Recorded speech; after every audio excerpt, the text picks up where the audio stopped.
Hello friend, मैं नदीम एक बार फिर से आप सभी का विजन प्लस कोचिंग इंस्टीट्यूट में बहुत बहुत स्वागत करता हूं। दोस्तों, आज हम बात करने वाले हैं ह्यूमन रिप्रोडक्शन के एक बहुत ही इंपॉर्टेंट टॉपिक, जिसका की नाम क्या है, मेल रिप्रोडक्टरी सिस्टम। क्या नाम है? मेल रिप्रोडक्टरी सिस्टम, जिसे हिंदी में नर जनन तंत्र के नाम से जाना जाता है। आइए हम देखते हैं कि इस मेल रिप्रोडक्टिव सिस्टम में कौन कौन से वे इंपॉर्टेंट पार्ट्स है या जो भाग है वो इनमें पार्टिसिपेट करते हैं और मेल रिप्रोडक्टिव सिस्टम को फॉर्म करते हैं। तो मैं बता दूं कि 4 ऐसे जो है इंपॉर्टेंट पार्ट्स होते हैं जो इस रिप्रोडक्टिव सिस्टम में पार्टिसिपेट करते हैं। तो यहाँ पर देखिए मैंने लिखा है उन चारों का नाम।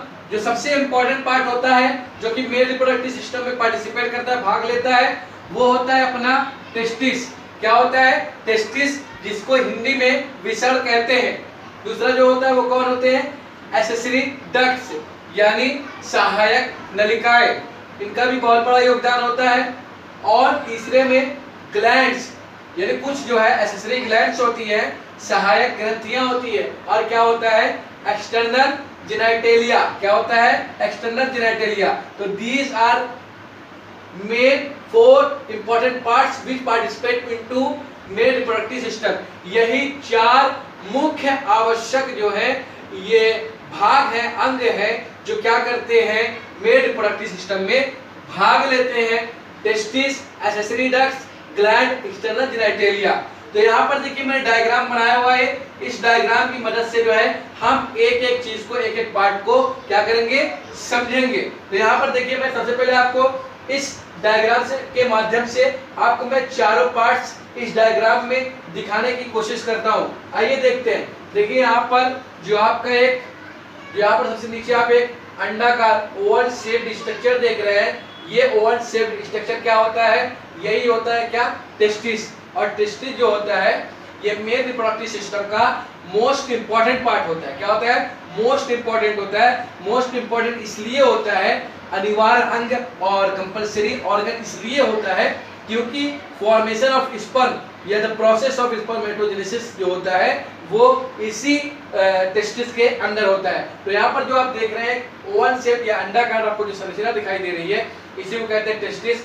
ये आपका सबसे पहला भाग हो गया, वहां पर मैंने बताया आपको। यहाँ पर आप एक कवर देख रहे होंगे, नीचे एक पतली सी कवर लगी हुई है। ये क्या होता है? ये होता है स्क्रोटम। एक्चुअल में जो हमारा टेस्टिस होता है, जो हमारा टेस्टिस यानी विसर्ग होता है, वो स्क्रोटम के अंदर ही स्थित होता है, स्क्रोटम के अंदर ही लटका हुआ पाया जाता है। तो ये आपका स्क्रोटम है। इन सब की चीजों के बारे में हम आगे चर्चा करने वाले हैं, ठीक है। तो ये आपका ओवल हो गया। सबसे पहले ओवल सब स्ट्रक्चर जिसे हम क्या कहते हैं? टेस्टिस कहते हैं। ये हो गया, ठीक है। तो फ्रेंड आप यहाँ पर ये देख रहे हैं, ये जो एक ट्यूब लाइक स्ट्रक्चर, एक नलिका का संरचना गई है, एक यहाँ पर। तो ये क्या होते हैं? ये हमारे जो है क्या है, ये हमारे जो है एक्सेसरी डक्ट्स है, सहायक नलिका। ये सब क्या है? हमारे सहायक नलिका है, ठीक है। ये भी क्या हमारा? सहायक नलिका। ये भी क्या हमारा? सहायक नलिका। तो ये जो सहायक नलिका है, इनका रोल क्या होता है? इसमें रोल ये होता है कि कुछ सहायक नलिका, इसमें जो कुछ सहायक नलिका है वो स्पर्म को क्या करती है, वो जो है एक पाथ देती है, एक रास्ता देती है कहां तक पहुंचने के लिए, एटलीस्ट जो है एक्सटर्नल जेनिटेलिया तक पहुंचने के लिए एक रास्ता देती है। तो ये वाला जो पार्ट देख रहे हैं यहाँ पर स्पर्म बनेगा, और ये वाला जो भाग देख रहे हैं, ये जो आपको डक्ट दिखाई दे रहा है, इसी डक्ट के माध्यम से स्पर्म क्या होते हैं, ऊपर की ओर चढ़ते हैं या ऊपर की ओर गति करते हैं। इस एक्सेसरी डक्ट को क्या कहते हैं? वास डिफरेंस कहते हैं, ठीक है। आगे यहाँ पर आप देखेंगे ये जो स्ट्रक्चर आपको दिखाई दे रहा है, इसे कहते हैं, इसे क्या कहते हैं? Seminal vesicle. क्या कहते हैं? Seminal vesicle. ये क्या करता है? आवश्यक पदार्थ को स्रावित करता है, ठीक है, जो स्पर्म के साथ मिक्सअप होकर के सीमेन का फॉर्मेशन करता है, ठीक है। यहाँ पर आप एक पतली सी छोटी सी जो है, यहाँ पर एक छोटा सा आपको पार्ट दिख रहा है, नली दिख रही है, उसे क्या कहते हैं? इजैकुलेटरी डक्ट कहते हैं। क्या कहते हैं? इजैकुलेटरी डक्ट कहते हैं, ठीक है। और यहाँ पर मैं ग्लैंड्स की बात करूं तो ये जो आपका वाट डिफरेंस हो गया, इजैकुलेटरी डक्ट हो गया, ये सेमिनल वेसिकल हो गया, इन सब को जो है आप सिंपली समझ सकते हैं कि ये एक्सेसरी डक्ट्स के समान कार्य करते हैं, ठीक है। और अगर ग्लैंड्स की बात करें हम, तो यहाँ पर जो डार्क कलर की संरचना आपको दिखाई दे रही है, ठीक है, यहाँ पर डार्क कलर की जो संरचना दिखाई दे रही है, वो हमारा क्या है, प्रोस्ट्रेट ग्लैंड। क्या है, प्रोस्ट्रेट ग्लैंड है। और यहाँ पर जो मैंने डार्क नहीं किया, लाइट कलर का है, ये जो होता है आपका बल्बो यूरेथ्रल ग्लैंड्स होता है। क्या होता है, बल्बो यूरेथ्रल ग्लैंड है। इन सारे ग्लैंड्स के बारे में हम आगे चर्चा करने वाले हैं, मगर अभी फिलहाल जो है हम जो है यहाँ पर आपको सिर्फ चारों पार्ट दिखा रहे हैं। तो ग्लैंड्स आपने देख लिया, एक्सेसरी डक्ट्स देख लिया और टेस्टिस देख लिया। और मैं आपको बात करूं एक्सटर्नल जेनिटलिया की, तो ये जो भाग आपको दिखाई दे रहा है बाहर की ओर, यही क्या होता है, आपका एक्सटर्नल जेनिटलिया होता है। तो ये आप समझ सकते हैं इस डायग्राम के माध्यम से उन चारों चीजों को, टेस्टिस, एक्सेसरी डक्ट्स, ग्लैंड और एक्सटर्नल जेनिटलिया। ठीक है, ये वाइड डिफरेंस क्या है, सेमाइनल वेसिकल क्या है, इजैकुलेटरी डक्ट्स क्या है, प्रोस्टेट ग्लैंड क्या होता है, इन सारी चीजों के बारे में हम एक एक करके चर्चा करने वाले हैं। फिलहाल अभी जो हम चर्चा करेंगे सबसे मोस्ट इंपॉर्टेंट भाग या पार्ट की, जिसको कि क्या कहते हैं, टेस्टिस या विसल कहते हैं। यहाँ पर आप डायग्राम टेस्टिस की डायग्राम को आप नोट कर सकते हो, देख सकते हो, ये हमारा टेस्टिस है। आज हम चर्चा करने वाले टेस्टिस के बारे में, टेस्टिस के मॉर्फोलॉजी के बारे में, इसके जो है सेवन साइज के बारे में और इसके जो है माइक्रोस्कोपिक स्ट्रक्चर के बारे में आज हम चर्चा करने वाले हैं। आइए सबसे पहले देखते हैं टेस्टिस का सबसे पहला पॉइंट क्या लिखा है। मैंने लिखा है कि वयस्क पुरुष में विषण 2 अंडाकार ग्रंथिल अंग होते हैं। मैं आपको बता दूं जो टेस्टिस होता है वो जो होता है एक जोड़ी होता है, एक वयस्क में, एक मैच्योर में या फिर एक वयस्क में जो होता है वो जो टेस्टिस होता है वो क्या होता है, एक ग्लैंडुलर ओवल शेप्ड क्या होता है, वो आपकी संरचना होती है। यानी एक वयस्क पुरुष में विषण जो होता है वो 2 अंडाकार ग्रंथिल अंग होते हैं ना। क्या होते हैं, ग्रंथिल अंग होते हैं। और कैसे होते हैं, अंडाकार होते हैं। ठीक है, तो संख्या में कितने होते हैं, 1 पेयर यानी एक जोड़ी होते हैं। ठीक है, अब इसके हम लंबाई और चौड़ाई की बात करें, ठीक है, तो इसकी लंबाई जो होती है, जो आपकी टेस्टिस की लंबाई है, लेंथ ऑफ टेस्टिस जो होता है वो लगभग 4 से 5 सेंटीमीटर लंबा होता है। कितना होता है, लगभग 4 से 5 सेंटीमीटर लंबा क्या होता है, टेस्टिस होता है। और अगर इसकी चौड़ाई की बात करें, टेस्टिस की चौड़ाई की बात करें, तो एनसीईआरटी ने जो मेंशन किया है उस टेस्टिस की जो चौड़ाई उन्होंने मेंशन किया वो कितना लिखा है, 2 से 3 सेंटीमीटर होती है। क्या होती है, 2 से 3 सेंटीमीटर।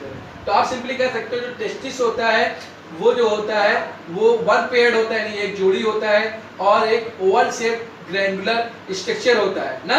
और अगर इसकी लेंथ की बात करेंगे तो 4 to 5 सेंटीमीटर, अगर विड्थ की बात करोगे तो 2 to 3 सेंटीमीटर इसका चौड़ाई होता है या विड्थ होता है। ठीक है, अब देखिए पोजीशन की बात कर रहा है, टेस्टिस कहाँ होता है, कैसे स्थित होता है, तो लिखा है यहाँ पर टेस्टिस यानी जो विषण होता है उदर गुहा यानी एब्डोमिनल कैविटी जो होता है, एब्डोमिनल कैविटी के बाहर, यानी जो आपका टेस्टिस जो उदर गुहा होता है on the basis of position, स्थिति के आधार पर उदर गुहा के बाहर ना, टेस्टिस उदर गुहा के बाहर जो होता है स्क्रोटम, जिसे हिंदी में क्या कहते हैं, विषण कोश कहते हैं, में लटका हुआ होता है। मैंने आपको शुरू में ही बताया कि जो स्क्रोटम होता है, इसी स्क्रोटम में जो होता है वो आपका टेस्टिस जो होता है वो पाया जाता है। तो जो आपका वयस्क होते हैं, जो मेल होते हैं उनमें जो टेस्टिस होता है वो आपके एब्डोमिनल कैविटी के बाहर जो होते हैं, एब्डोमिनल कैविटी के बाहर जो होते हैं वो स्क्रोटम यानी जो विषण कोश है उसमें लटकते हुए पाए जाते हैं। ये इसकी पोजीशन है। ठीक है, उदर गुहा के बाहर। मगर एक बहुत ही इंटरेस्टिंग बात यहाँ पर मैं बताने वाला हूँ कि ये जो मेल में जो आपका टेस्टिस है जो एब्डोमिनल कैविटी के बाहर लटक रहा है स्क्रोटम के अंदर, मगर ये जो प्रेगनेंशियल स्टेज में अगर बात करें, ये प्रेगनेंसी के दौरान या गर्भकाल के दौरान जो होता है ये टेस्टिस जो होता है उदर गुहा में ही रहते हैं ना।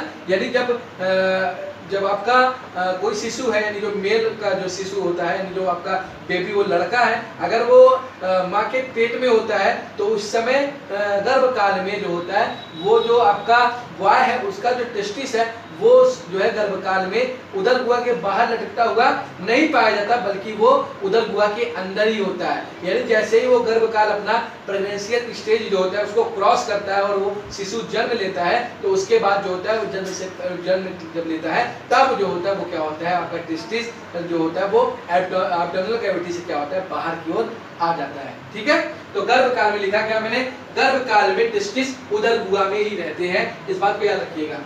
ठीक है, और देखिए मैंने यहाँ पर लिखा कि विषण कोश का तापमान उदर गुहा से 2 to 2.5 डिग्री सेल्सियस कम होता है। यानी जो आपका अब सिंपली ऐसे समझ सकते हो कि बॉडी टेम्परेचर से ना, जो बॉडी का टेम्परेचर होता है उस टेम्परेचर से जो होता है, जो स्क्रोटम होता है वो टेम्परेचर क्या होता है उसका, यानी जो आपका विसल कोश है उसका तापमान जो है लगभग 2 से 2.5 डिग्री सेल्सियस क्या होता है वो कम होता है। यानी जैसे हमारे बॉडी के जो टेम्परेचर जो है एक्चुअल में उससे क्या होता है 2 से 2.5 डिग्री सेल्सियस क्या होता है वो स्क्रोटम का जो होता है वो तापमान, जो विसल कोश का तापमान है वो क्या होता है कम होता है। जाहिर सी बात है जब स्क्रोटम के अंदर आपका टेस्टिस है तो टेस्टिस का भी तापमान वही होगा जो कि क्या होगा, जो स्क्रोटम ने यानी जो आपका विसल कोश है उसने जो मैनेज किया है। ठीक है, ऐसा क्यों होता है, क्या कारण है कि विसल कोश का तापमान उधर गुहा से 2.5 डिग्री सेल्सियस कम होता है। ऐसा इसलिए होता है,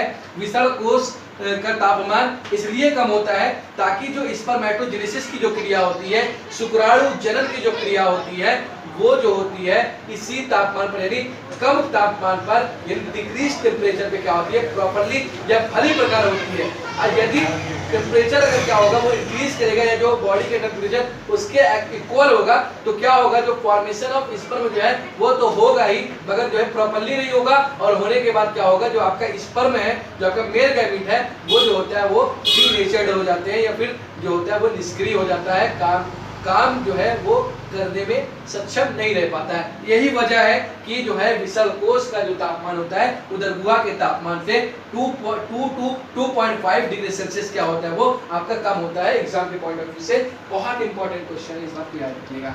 अगर इस कम तापमान पे जब 2 से 2.5 डिग्री सेल्सियस तापमान कम हो जाता है तब स्पर्मेटोजेनेसिस के माध्यम से